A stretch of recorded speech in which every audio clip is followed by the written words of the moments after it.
Silent killer বা নীরব ঘাতক, midnight snake's, common crate বা কালাস। এশিয়া মহাদেশের মধ্যে সবচেয়ে বেশি মৃত্যু হয় এই কালাজ সাপের কামড়ে।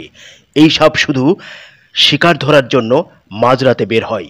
শিকার ধরার চক্রে ঘরের মধ্যে ঢুকে যেতে পারে। এরা শরীরের উষ্ণতা পছন্দ করে, তাই বিছানায় উঠে এসে আপনার পাশে শুয়ে থাকতে পারে। আর আপনি পাশ ফিরলেই সাপের গায়ে চাপ লাগার সাথে সাথে আপনাকে কামড়িয়ে বসবে। এদের বিষ দাঁত এতটা সূক্ষ্ম যে এদের কামড়ে তেমন একটা ব্যথা লাগে না, এবং কামড়ানোর দাগও অনেক সময় দেখা যায় না। তাই আক্রান্ত ব্যক্তি ঘুমের মধ্যে অনেক সময় বুঝতেই পারে না। তাই ধীরে ধীরে আক্রান্ত ব্যক্তির সমস্ত নার্ভ বা স্নায়ুতন্ত্র অকেজো হয়ে যায় এবং ফুসফুসের কার্যকারিতা নষ্ট হয়ে শ্বাসকষ্ট হয়ে ঘুমের মধ্যেই মৃত্যুবরণ করে। এই জন্য কালাসকে বলা হয় সাইলেন্ট কিলার বা নীরব ঘাতক।